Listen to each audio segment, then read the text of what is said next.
Hey, and welcome back. So, I'm here to share with you 5 books that helped me level up my mindset as a woman, especially after divorce, and it just really helped me grow as a person and continue to grow as well because I revisit these books pretty often.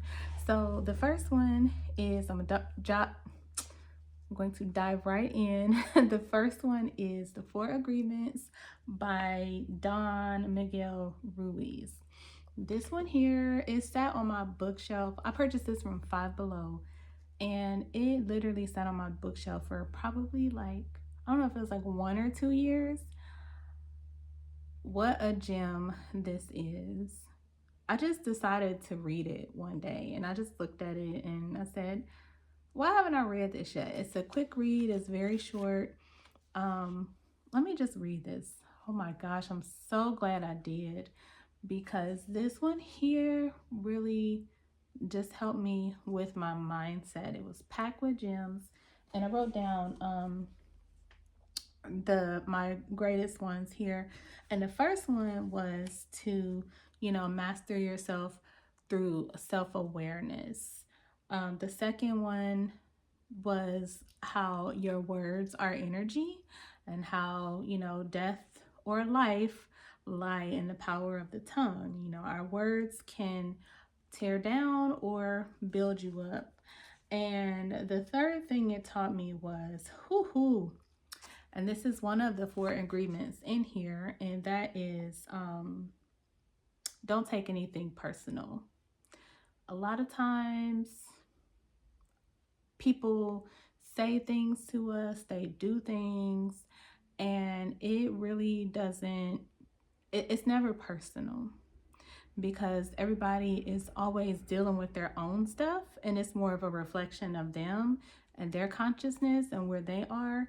So this one here, it taught me emotional detachment, and to know that whatever I experience from somebody else, it's not a reflection of me, but it's more so a reflection of them and where they're coming from.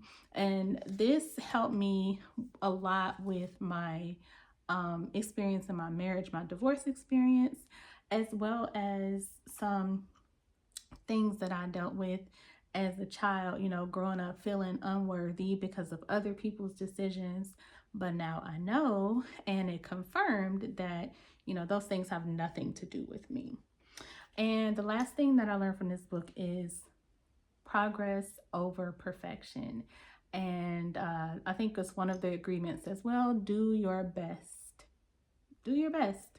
And your best is going to look different depending on where you are. So if you are, for example, if you are, I don't know, if you're coming out of a divorce, let's say, as opposed to you just got married, like your best is gonna look different based on where you are. Or say you have a disability, like your best one day might be getting up and taking a shower, right, by yourself. That's your best.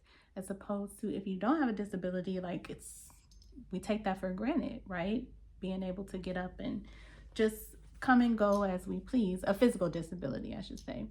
But yeah, this one is a gem. And if you want to know about the four agreements, you can look it up. I won't go over them. I'll just share my points. The second one here is Identity Switch by April Mason.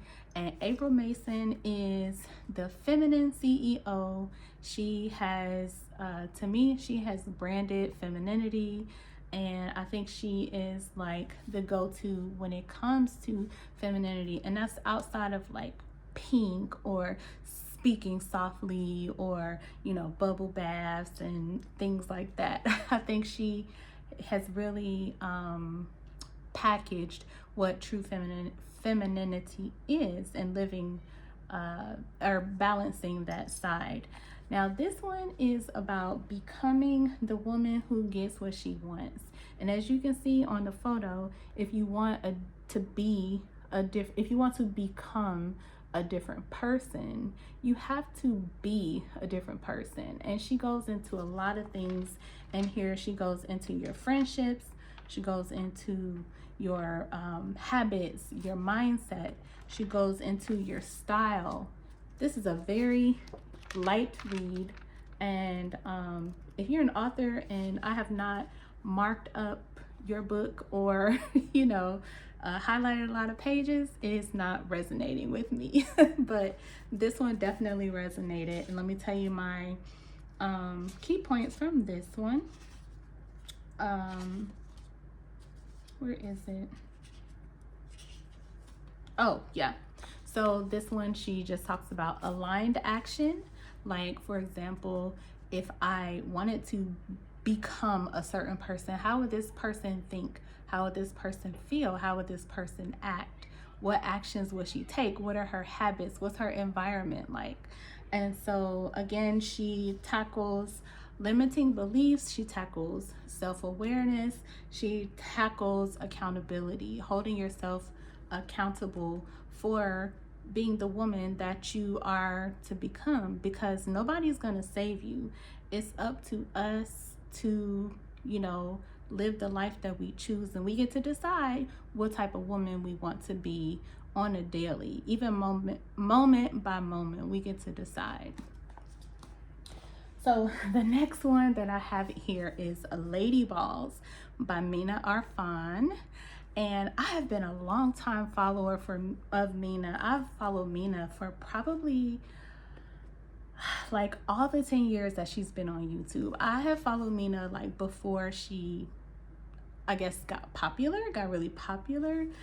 And I just love Mina. I know a lot of people have not had a lot of nice things to say about Mina, but I am a Mina supporter, and I'm able to separate what Mina says and what Mina teaches us from her lifestyle. And I think her lifestyle is actually a reflection of what she does teach, but I think she has femininity down as well, again, beyond your stereotypical femininity. But I think she really understands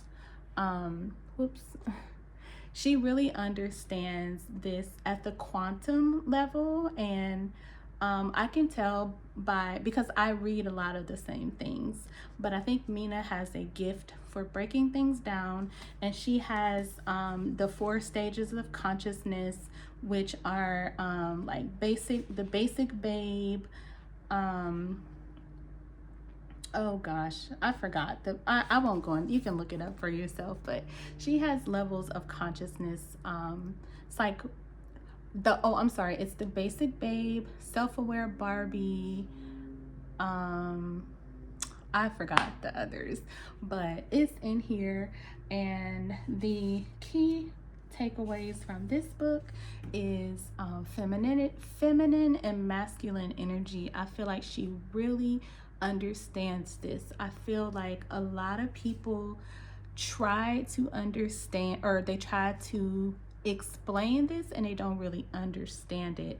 And Mina really does a good job of breaking this down to where you can digest it and you can apply it. And I won't go into that. Maybe I'll do another video. Let me know if you want me to do a video on that. But she really understands that.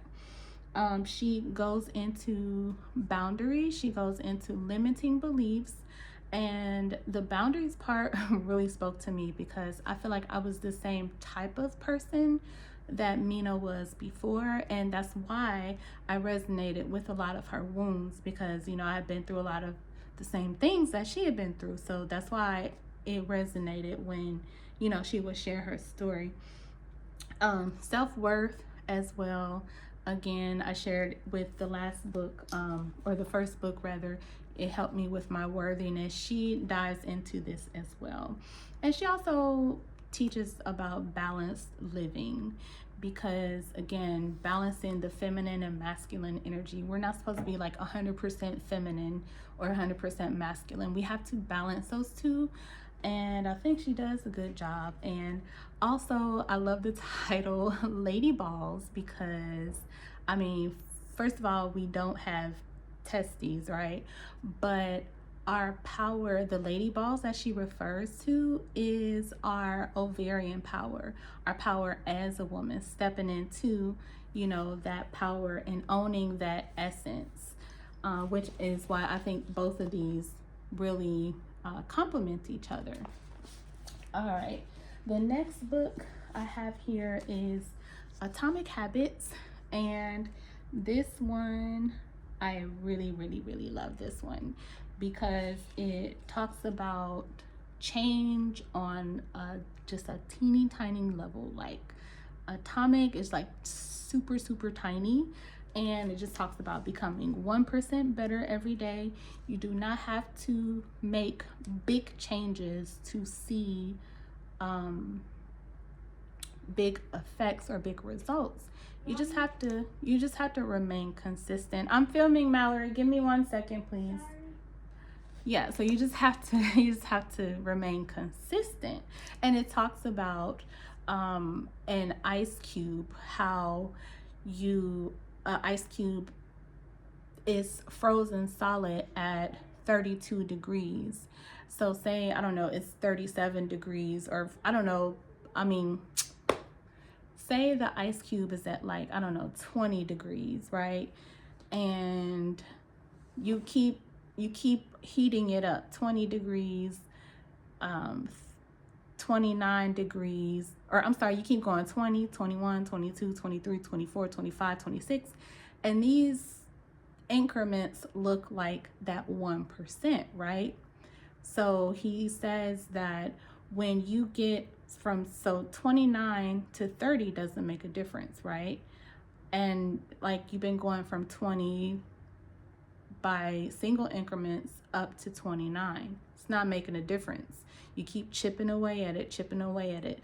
You're at 29, you're at 30, you're at 31. You just keep slowly chipping away, but 32, still frozen. At 33 degrees, that ice cube is going to start melting, right? It's going to start melting and you're going to see results. And so that's the whole idea, is to keep chipping away, because there is a point where, oh gosh, I can't think of the law, but it's basically where, like, the floodgates open.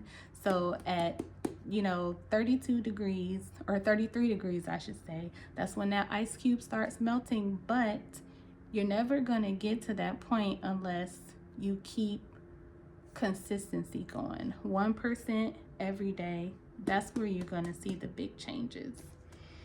And then also he talks about, like, momentum. And for example, if you keep heating, that ice cube is going to turn to water, and before you know it, like, that ice cube is going to melt so fast, and it's going to take minimal effort for that ice cube to melt. So same thing with your habits. It seems hard in the beginning, but once you get established, once you get that ice cube melting, like, it's going to be like that. It's going to be so easy. Another takeaway is he shows you, talks to you about breaking feedback loops, and how this is not a linear journey. So you're not going to do it 100% perfect, so that's why it is about progress. And it's about, I think of it as like, you are unbalancing the scale. So say you're here, but you want to be here, and you keep putting a weight. Say you're here, you want to be here, but you're here, and you keep putting a weight with your habits. You keep building your habits until, you're eventually going to level off, but then the scales will balance. The scales will flip.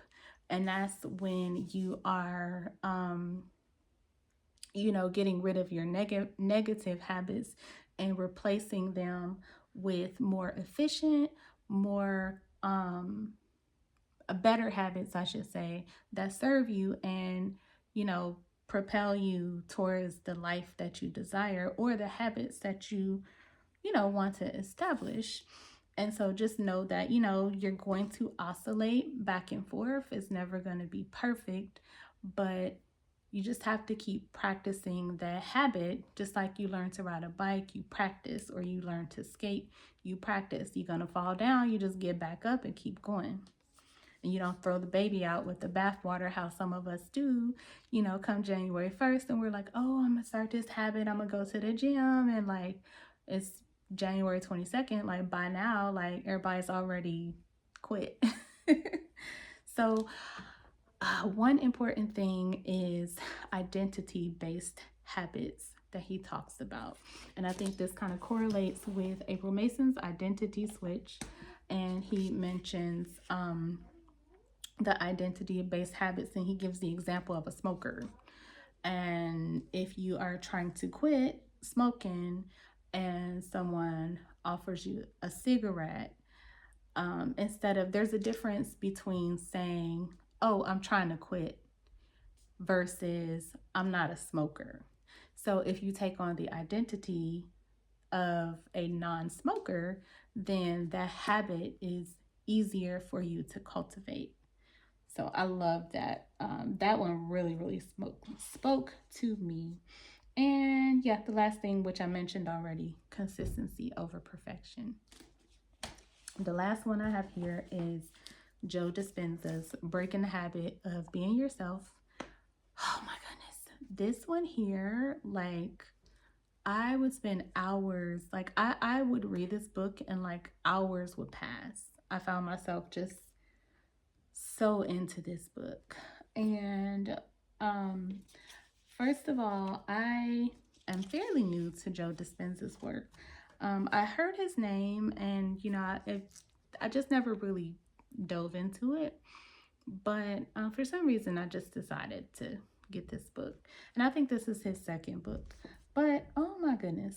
First of all, I was interested in quantum physics, and it was kind of hard for me to understand.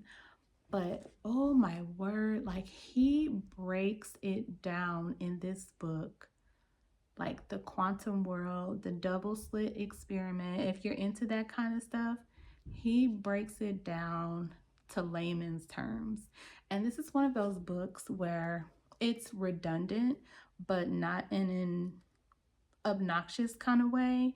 It's redundant in a way that helps you retain the information. Because when I found myself rereading, or I'm sorry, when I found myself like coming up on a redundant part, it was almost like solidifying what I had learned or what I had read before. And so I think he does a really good job of breaking things down. He talks about your thoughts, your emotions, and your behaviors.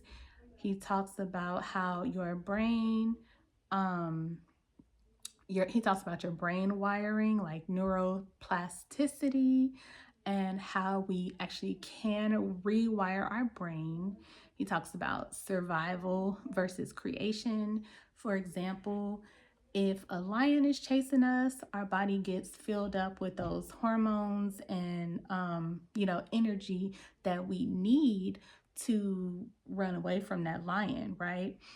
But if there is no lion, or if we perceive a lion, there's no lion, our body is going to fill up with those same hormones, but we have no way to use those hormones, if that makes sense. We have no way to use that energy, and so that energy gets used up on that, instead of building our body back up. Those kind of hormones and energy, it breaks our body down. This book right here, this might be my favorite out of all of them. But he talks about, just reacting versus, responding, and considering the possibilities, and how our bodies get stuck when we experience stress.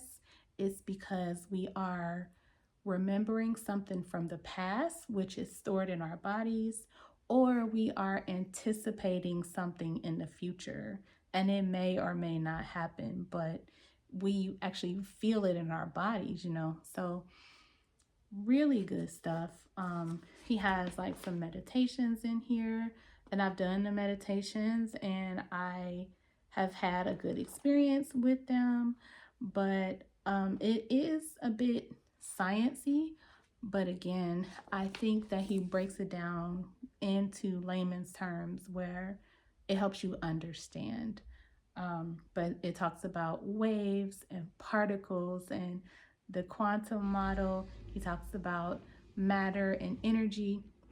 For example, when we get really heady and we get like stress, we become more matter as opposed to when we live from our heart, we become more energy and we are connected to the quantum field, which is where you create from. But yeah, I'm not gonna get too sciencey on you, but I absolutely love this one. So that's all the books that I have today.